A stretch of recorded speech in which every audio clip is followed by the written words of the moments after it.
Good morning, Chicago. I'm Dr. Allison Arwady, Commissioner at the Chicago Department of Public Health. As always, this is your chance to get your COVID questions answered. And let me tell you, the main topic of questions that we have been getting coming in through Facebook and through Twitter is related to reopening and what's happening next. And so we're going to go a little bit out of order and go ahead and jump right in to our main data slide about that question. So let's pull up our risk matrix. As a reminder, these are the metrics we've been following all along through COVID, and you can see we are now down to an average of 135 new cases every day. That is fantastic progress. You can see that puts us in the lower risk category, under 200 cases and dropping every day. Our test positivity is also at 2%. Both these cases and these tests are at the lowest they've been since the pandemic started back in March. Our hospital bed capacity, our ICU capacity are all in that lower risk category and continuing to decline. And so in that context, this data looks really good. So the question becomes, with our data looking this good, is it time to turn that dial? Is it ready to move ahead with reopening? And so with that, we can come back, and I would love to introduce a special guest that we have here on Facebook today. Welcome, Mayor Lightfoot. Thank you for stopping in. It's my pleasure, Allison. Thank you for allowing me to come back to the Doctor Is In show. And as you said, a lot of people have been asking questions about reopening and when we can move to phase 5. And as you said, the numbers are looking great. They are. Better than they've been, I think, through the entirety of the pandemic. So I'm excited. I think we've done great work as a city, lots of individual sacrifices along the way. So I think we're ready to move to phase 5 with the state next Friday, June 11th. What do you think? I agree. Now is the time to do this. You know, these numbers are looking so good right now. We don't know for sure what the future will hold, and we've talked about that. Could we have a surge in the fall? Could we have a surge in the winter? If we did, that would show up in people who are not vaccinated. But right now, with the way this is heading, I completely agree with you. All right, now before people uncork the champagne and have beers all around, a note of caution. COVID's still here. That's right. Still with us. And why we are able to do what we're doing, no doubt, is as a result of the vaccinations. We want to get to that 70% threshold that the president has challenged all of us to get to. We got a lot more work that we need to get done. So keep pushing vaccine, but we're on the right track. So. Absolutely. And that's going to really be the safest thing as we have more reopening. When we move to phase 5, that really means that the restrictions are going to be lifted off businesses. There will not be capacity limits in place. Certainly, we're still going to be seeing masks around. There will be masks still required on public transit, in schools, and healthcare settings, and certainly there will be some businesses that decide to continue having mask policies, and people are going to be making their own decisions. The recommendation remains that somebody who is not vaccinated should continue to wear a mask, and so now is the time if you haven't been vaccinated. You said we're aiming for this 70% of all adults to have gotten a first dose. Hopefully by the 4th of July, we're at 63% right now, so we've got a ways to go, but we are making progress every day. And let me just say a couple other things. One, I want to give a special shout out to 18 to 24-year-old Black Chicagoans. We need you folks to step up.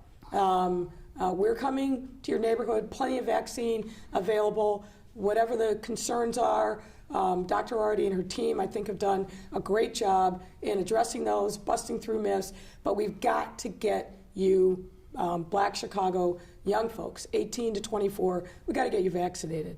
And just on a larger frame, for those of you who are still on the sidelines, a little skeptical, we're going to be rolling out a whole new array of incentives so we get to that 70% threshold. So more to come. Absolutely, more to come. We're not done with COVID news. The news right now is good, but we're not taking our eye off the ball in terms of vaccination. No. So, and Allison, I just want to also say on your program, you've been a tremendous leader for the entire city. Oh, thank you. Likewise. You and your team have just been unbelievable, working hard, really digging into the data and giving me and our team the guidance that we need to make tough decisions. Not one of them have been easy, but I feel much more comfortable having you as my wingman, wingwoman. it's just been a tremendous pleasure. Oh, thank you. I appreciate that. And what I've said, over and over again is how lucky I have felt to be working here in Chicago, where we have really based our entire pandemic response around data, around science.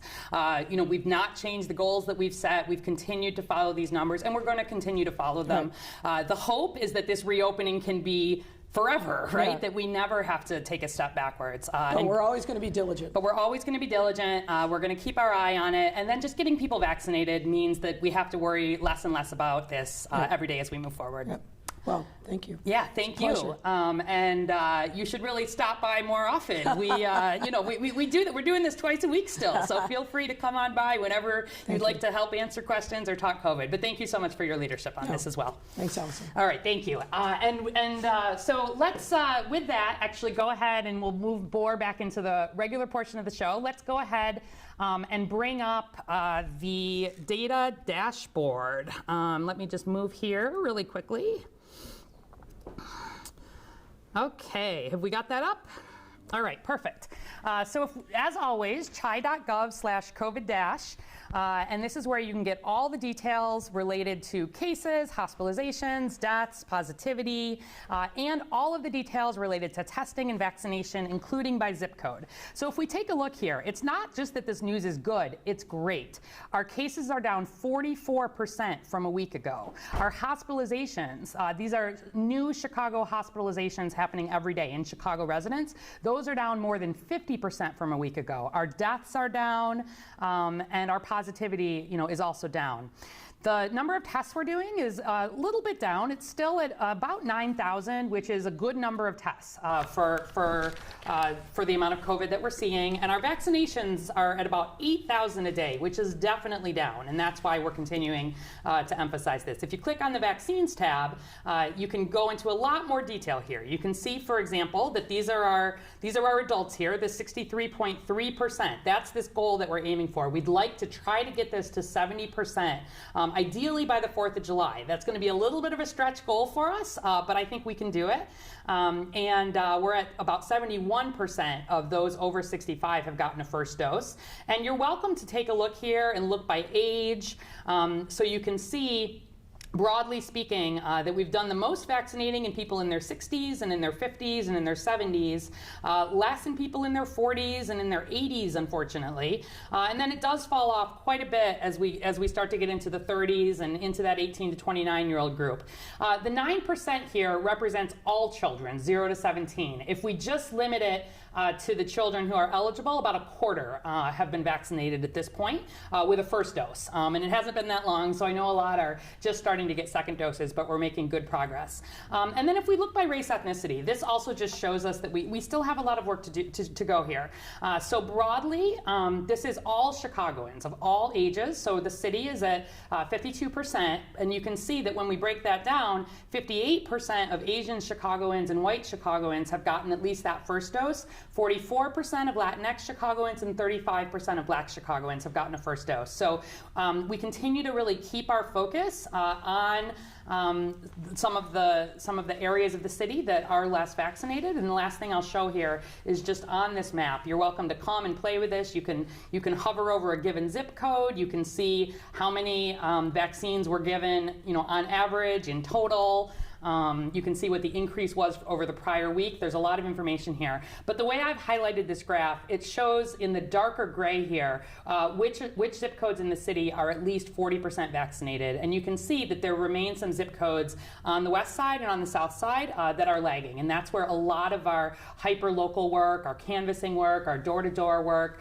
our vaccine bus work, a lot of it is focused there. We are having events all over the city, and our at-home program continues. 312-746-4835. You call that number, we will figure out how to get you a vaccine, no matter what the problem is. And anybody over 65, anybody with a disability, a medical condition makes it difficult, we will schedule a vaccine to your house at your convenience with either Pfizer or Johnson & Johnson vaccine. So with that, I encourage you to keep exploring this data, give us feedback if you've got questions. There's all kinds of good ways to really understand how this is affecting Chicago. But as I said, when the mayor was here, it's these areas that are less vaccinated that I'm the most concerned about, because there is the possibility for a higher possibility for variants to emerge in areas that are less vaccinated. And if this virus does turn out to have some seasonality, we think of the flu season as being more of a problem in the fall and the winter. If that turns out to be something that we see with COVID as well, the way this would show up would be in heavily unvaccinated, both neighborhoods and then social networks. So with that, we will come back out of looking at the dashboard, and you will see that we have switched here to our more typical partner here for Facebook Live. This is Dr. Sybil Madison, who all of you know, who I will just start out by saying is in a new role at the mayor's office here. She, as you know, was previously the deputy mayor for education and human services, which did include the health department, and now she has had a promotion and she is the chief of staff for the mayor and at the mayor's office. So congratulations to you. I'm amazed you are still finding time to come join the Facebook. Right. Well, I love being your regular guest on Thursdays. Absolutely. We'll see how long we can keep that up. Yep. But really happy to be here with you today. Yeah. And happy to hear this great news. Isn't it great news? It's so exciting. Yeah. We've so many times we've been like, if we can get under 200, we've got to get under 200. We're under 200. We're under 200. We're at 2% positivity.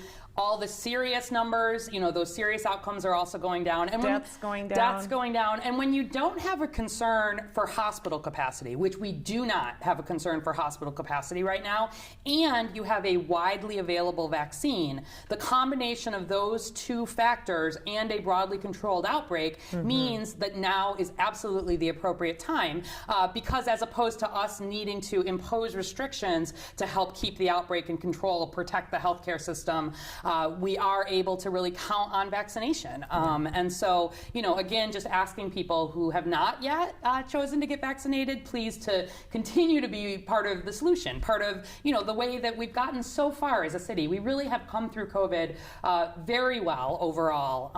And I would love us to be, one of the most vaccinated cities in the country if we could get there. It would be great because, on a serious note, COVID will take advantage of the people who have not been vaccinated. That's exactly right. So that's exactly right. So that's got to be our focus, is really helping those who haven't been vaccinated yet get to that place where they say yes. Yeah. And get vaccinated. Yeah, and the vaccine, it's especially protective against those severe outcomes, against hospitalization and death. We've shared a couple of times on here that when you go back to the middle of January, which was the first opportunity that people had to be fully vaccinated, since then, 98% of the hospitalizations in Chicago and 98% of the deaths in Chicago from COVID have been in people that were not fully vaccinated. So this vaccine continues to perform very, very well in the real world. We have the proof. We have the proof. And we still are seeing, we're down to an average of 15 Chicagoans getting hospitalized every day,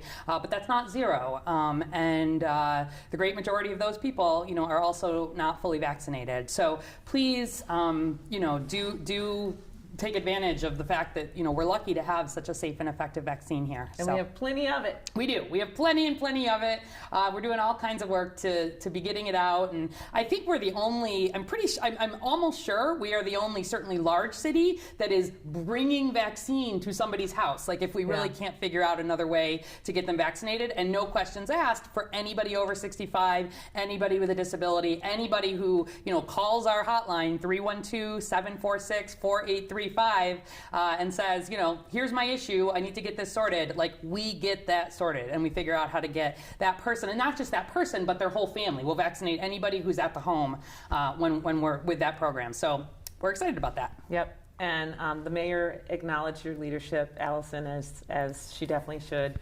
And just want to also lift up the leadership of and the team that's been working on vaccine. Yes. They have come up with 1,000 ways past Sunday to get vaccine to people, and making it more accessible, more convenient every day, thinking about new ways to get it out there right where people are. So yeah, absolutely. A lot of great work. Yeah, and one of the reasons I was pleased to see you move into this new position is that obviously with COVID, you have been across this entire city in terms of really working to make sure that we were well aligned and thinking about what's happening with schools and with city colleges and with parks and with libraries, but then also what's happening across our other departments. And it really has been an absolutely citywide response in terms of city government, but also in terms of, you know, all of the partners that we've had, you know, the amount of work with starting with the racial equity rapid response team, but then really moving on through, you know, everything we've done in Protect Chicago Plus, like, you know, it's been a major journey, you know, you've been right in the middle of it, and you know, and so have so many people. I mean, I'm the face of this sometimes, but I'm just the face for a huge team of people that, of course, have been working, you know, in many cases around the clock, and almost nonstop now for months and months and months. So. Yeah. It's been inside and outside of government. It's been in all 77 neighborhoods across the city, and we're not over yet. Even though we're acting like we're sounding like we're taking a victory lap. No victory lap. No, we're not. We're not. But a big milestone, a big achievement for the city. A big milestone, and we're going to continue. We're going to continue vaccinating. We're going to continue doing this work. We're certainly going to continue monitoring our numbers, updating our dashboard. None of that's going away, and answering your questions, because I know you'll continue to have them. And here we go. Yes. Susan Villanosa from Facebook. We are a group of 20 people. One does not want to get vaccinated. Is it safe to have this person join us? It is not possible to social distance. Okay. So, you know, these are the kinds of situations that we're just all going to be encountering in our lives right now. And I think a couple of things on this. One is people are going to have different comfort levels. Certainly, you know, I personally have said anybody who's coming over to my house has to be vaccinated, full stop. That's just something that I have set as a requirement. And then I also, you know, if I am with a group of people, if I'm having, you know, meeting, whatever the case may be, I do check, is everybody vaccinated? And if everybody is vaccinated, I am comfortable having my mask off. If everyone is not vaccinated, I keep it on. Now, I am in a position where a lot of people pay attention to what I do related to COVID, so I am, you know, fairly conservative on that. But those are examples of things that I have set in my own life. I am out. I am going to restaurants. I am participating sort of in life, really enjoying Chicago coming back to life. I am continuing at this point to be putting on my mask typically when I'm going inside, unless I'm in a setting where people are, you know, asking for vaccine status. And I expect, you know, as we move ahead, that some of that practice is certainly going to drop off. We will see settings that could, you know, there will be settings that masks will continue to be required in, and businesses and settings will certainly have that option if that's something that they're wanting to do. But this is going to be a gradual transition. So back to the original question.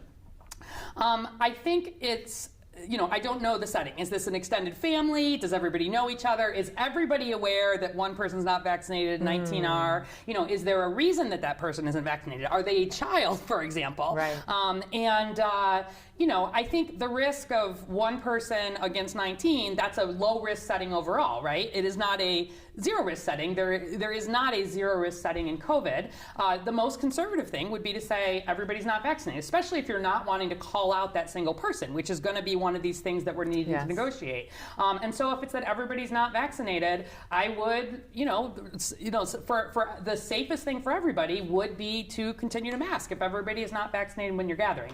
The risk is low, though, and as the numbers are going down every day, the risk becomes lower and lower. And so if that person has otherwise, broadly been taking precautions, obviously if nobody has symptoms, and you make that decision, that is obviously an acceptable decision. And if someone were immunocompromised or otherwise concerned, would want to keep that mask on, that's appropriate.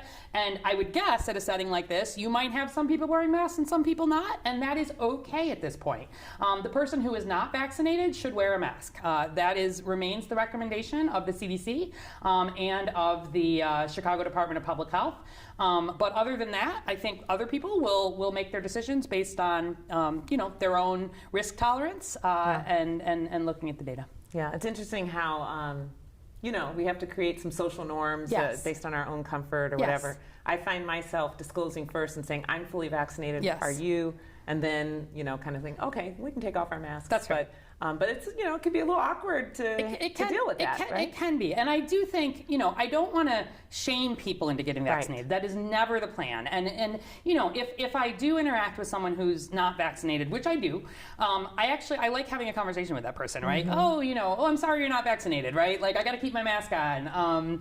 Can I ask, why are you not vaccinated yet? And then if somebody has a specific reason about that, I actually enjoy having a conversation. I don't necessarily think, I might not change that person's mind at that point, but I like to be able to share the data that I have and say, can I point you to some sources for more information? If somebody doesn't have a specific concern and they're just like, I'm never getting vaccinated, I will more often say, I'm sorry to hear that. It is such a safe and effective vaccine. If you change your mind, you want to talk about that. I don't usually get into as much of a conversation if somebody is just not interested in opening the door to that conversation. Mm-hmm. But if they are, it's the opportunity to do some of that. And if people, in a setting like this, if you're interested, again, if this is a family or friends, you want to know a little more about the vaccine or some techniques for how to respectfully talk with people who have some vaccine hesitancy, I would remind you that we have a vaccine ambassadors course here, ccc.edu, that's citycollegesofchicago.edu/vaccine ambassador. Free to anybody in Chicago. You get a certificate at the end. It's about 2 hours, and it's designed for people without a medical background, specifically to talk about how to talk about vaccines with your friends, your neighbors, and anybody you like. And we've had lots of people. We have. Certified vaccine ambassadors now. Lorraine Sharing Peters from Facebook. Do you recommend avoiding travel to UK and Europe for now?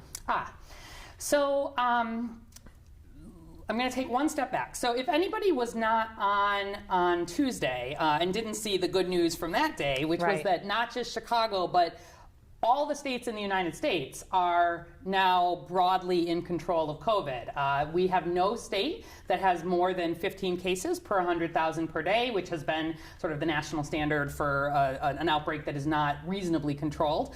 So there is no state that is on the travel order for Chicago. We have always had a focus here on domestic travel, where you're thinking international. That's really more the CDC and international government in terms of those restrictions.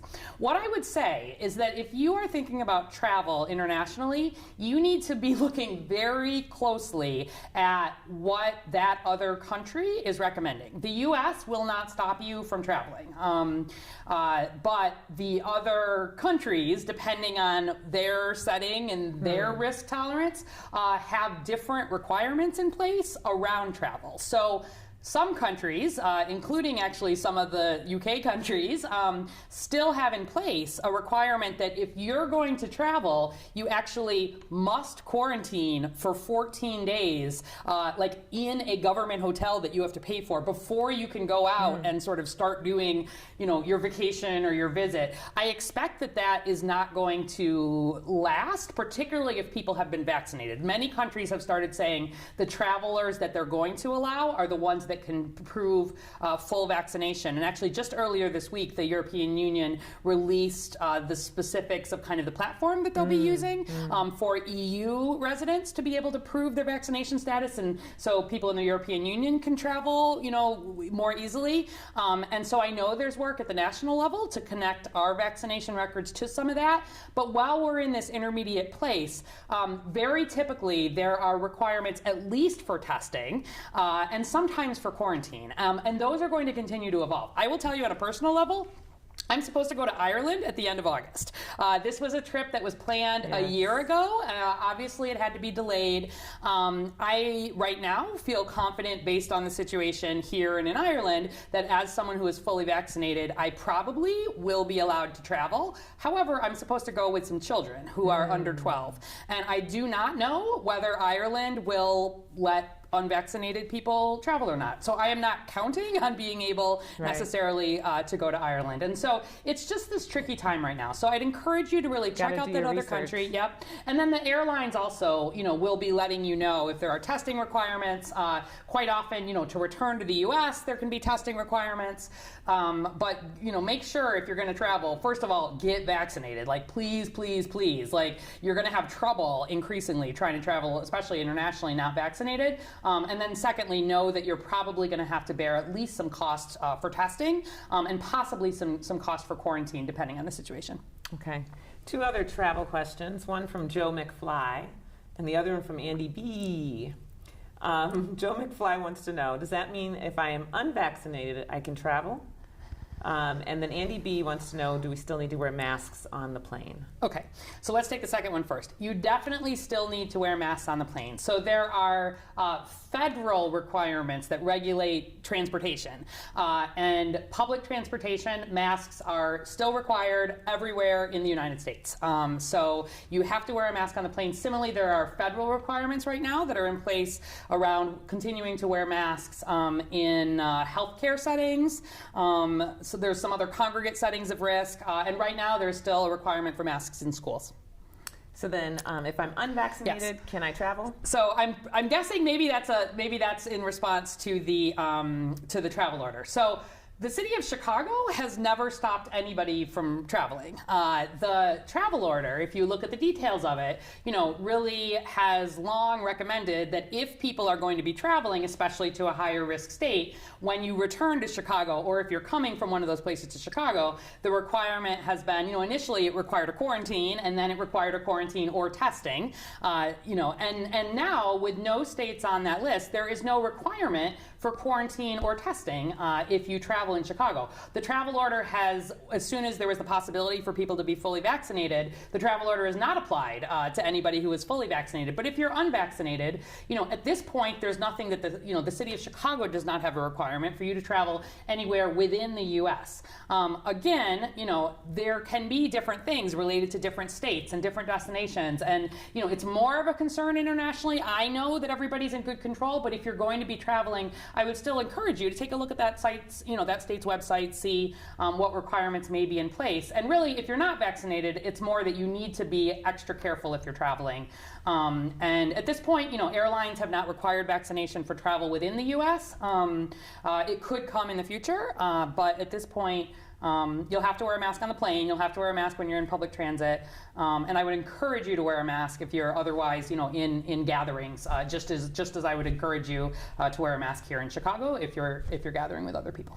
All right. So Joe McFly might be able to fly. Depends on where he's going. Johnny17 via email. With reopening, will restaurants be full? So reopening, and probably the question is specifically around phase 5. Capacity, yes, phase 5. And phase 5 and this is really with the state's plan. Phase 5 marks sort of the last stage of COVID. Not that COVID is over, but that we drop all capacity limitations. So yes, it means that restaurants will not have capacity limits in place. Right now, we've been turning that dial, as you know, right? If you think back, like there was a time when the restaurants were entirely closed, and then they were at 25%, then they were at 50%, and right now they've been at 75%. But they've had to maintain this 6-foot distance in between tables. There is not going to be capacity limits required. So I do expect that restaurants are already quite full. And one of the reasons that we've turned this dial and continued to watch the data is because it's given us an opportunity to see how this reopening is affecting it. We do have, more than half the population vaccinated. I hope a lot of the people who are going to these restaurants are fully vaccinated. That certainly lowers the risk. And just encouraging employers too. Anybody who's working in a frontline setting, having exposure to the public, extra important that you're getting vaccinated. And vaccine free to everybody, widely available, and we will be back to even more full restaurants than we are now. That's great. Sarah Garza from Facebook. Are doctors administering the vaccine to their patients at their clinics? Yeah, good question. So doctors are administering the vaccine to patients at their clinics. Not every doctor in Chicago is, but we have really encouraged any doctor's office in Chicago that is willing to be a COVID vaccinator. We have worked to get COVID vaccine to them. There's some paperwork that has to be filled out. There's some storage that's required around vaccine. But the best place to get vaccinated, from my standpoint, is at your doctor's office, because you have the opportunity to ask your questions. Your doctor can look at your medical history. I know people continue to have questions about allergies. They can advise on that. They can tell you, why they recommend that the vaccine, is good for you. They can, if you have any side effects, which happens with some people. You're able to follow up and get that guidance. It is the best place to get vaccinated. And so, we do have about 600, more than 600 providers across Chicago registered as vaccinators. Some of those are pharmacies, some of those are hospitals, lots of those are doctors' offices and clinics and federally qualified health centers. We've also been working extra hard to enroll pediatricians. And just out of interest, the Pfizer vaccine, as a reminder, is the only vaccine right now that has authorization for children under 18. And we want to get this into pediatric offices, but Pfizer has also been the one that's required that ultra cold. It's been more challenging from a storage perspective. And so here at CDPH, we've actually, and the team really in our warehouse has been doing extra work to make sure we can get vaccine in smaller quantities to these pediatrics offices. Because when the vaccine comes from the federal government, it comes in these trays of almost 500 vaccines. Wow. And it's hard for a smaller pediatrics office to use 500 vaccines, right? Yeah. Sort of in that time period. So we've been breaking it up. We've been sending, as low as about 50 doses out. And we're doing extra work there to pack it and make sure that the cold chain is good. But we feel that strongly about getting it into doctors' offices. So, ask your doctor if they have the COVID vaccine. If they don't, they should definitely at least be able to refer you, to the pharmacy nearby, to any of the City of Chicago sites, or to events. But we are encouraging doctors, and where we think more long-term here, doctors, pharmacies, our typical healthcare system, where you normally get your flu shot, is going to be really the basis of long-term vaccination, just like it is for all of our other vaccines. Yeah, and that busy time right before school starts when everybody's going in to get all their shots taken care of. Absolutely. Okay, Christina Judge from Facebook. My 35-year-old niece just had COVID last month. Should she still get vaccinated at some point, and if so, when? Yes, she definitely should. And actually, that reminds me, we had some questions on Tuesday. People were asking about, how long does natural immunity last? Do I need to get vaccinated? And I promised I would bring a little bit of science. So maybe we'll refer to this. There were two articles that came out recently. One in the journal Nature, which is probably the top science journal of all journals in the world, and then one that is still in preprint.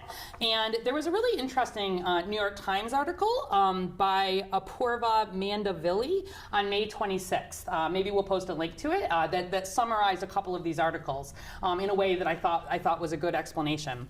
But I'd been really interested, especially in this Nature article, because it actually looked at not just the blood in people who had recovered from COVID, but actually the bone marrow of people who had recovered from COVID. Yeah. And when you take bone marrow from somebody, that's a significant procedure. So big thanks to these volunteers who said, I'm willing to help science learn about vaccine. And if we take, or not about vaccine, but about COVID. And if we take a step back and just talk about why that's important, we've talked about how when you get COVID or you get a vaccine, your immune system kicks in and it creates antibodies. Antibodies are what fight off COVID in the future, okay?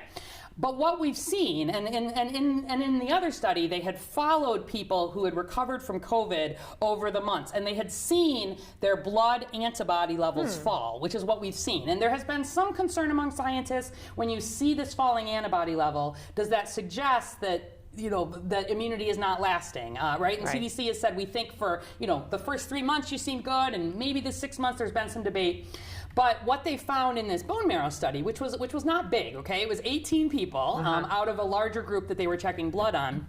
But they found that 14 or 15 of these people in their bone marrow had these very special immune cells that are called memory B cells, okay? And B cells are just a type of blood cell in your body that makes the antibodies. But these memory B cells can remember for a long time is sort of an easy way to think about it. Yeah. And if they're hanging out in the bone marrow just being quiet, if you're exposed to COVID again, they can start churning out additional antibodies. And so the fact that they were able to see these memory B cells, lasting even when they were seeing the antibodies and the blood drop off, did suggest that at least for many of these people, that there was some good protection post-immunity. But the other piece of news was that in this study where they were following levels, they had a combination of people who were everybody had recovered from COVID. Some of them had also been vaccinated.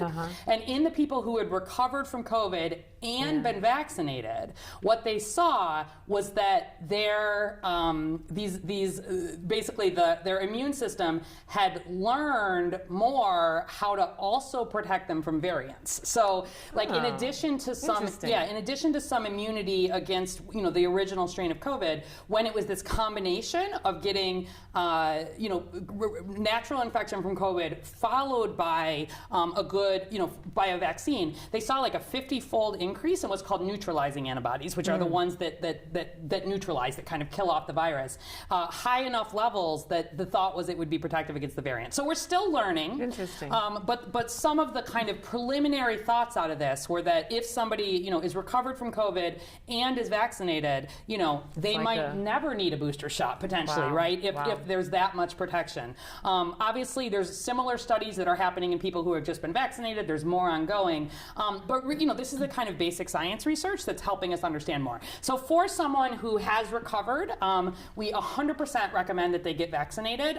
It is a extra sort of boost. It's a boost, and it seems, from some of these early studies that it's especially helpful in helping protect you against, variants that are here now and or that may be coming. That's interesting that the natural immunity maybe puts some antibodies in storage. Exactly. These memory B cells are hanging out kind of quietly. Maybe not in everybody, right? This is part of the question.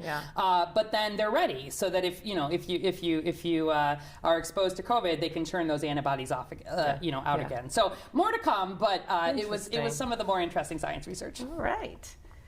Reminds me of Science Saturdays. Yes. All right, Jean Brooks from Facebook. Wondering what a vaccine passport is. Got my vaccine at Rush and was given the card with stickers. This doesn't seem very official from the ID perspective. Will that get me into Lala? Thank you for that question. So there's multiple layers to that, all of which we have spent a lot of time thinking about. So sometimes people have used the term vaccine passport in a negative way, sort of in a way to say that this vaccine, there's this idea that I'm going to have to carry something and I'm never going to be allowed to participate in public life without it. We in Chicago, nobody in the United States is planning anything like that you would always have to have something on you. I do think, the term passport is more typically used for international travel. Right. And there actually is a history. Like if you travel to parts of the world that have yellow fever, you have to show that you have yellow fever vaccination. That's true. And there's a special card and a special stamp. And, there is a history of this related to travel. And I am confident, as I said earlier, that there will be, an international sort of standard around vaccination. So to get back to the specific question, right at the moment, that CDC card with your stickers is good. And if you've got that with you, or you've got a picture of that on your phone, or you've got the photocopy in your wallet, or the laminated, everybody's doing lots of things with it, great. Hang on to your card. It will work for you at this point in any setting that would be needed right now. That said, more importantly, that data from when you got vaccinated at Rush, is entered into a secure database. It is only accessible to public health, but there's been some work to also make it accessible to you. So that is not finished yet. It's happening at the state level. Obviously, we want to be very careful around privacy. There's been work, with multiple vendors. This has happened in some other settings already, so that you're able to basically be able to download, your electronic records in a way that is secure, but that you're able to connect with. So there will be more coming, certainly. This is a national conversation, because you want to make sure that the conversation about being able to access the registry in Illinois matches up with the ability to the registration in Indiana. And when it comes to Lala, we will be sharing some more details next month about what that's going to look like. As a reminder, we're excited about Lala, but you've got to either be fully vaccinated or you've got to get a negative test every day that you attend. And I hope the great majority of you will just get fully vaccinated who want to attend.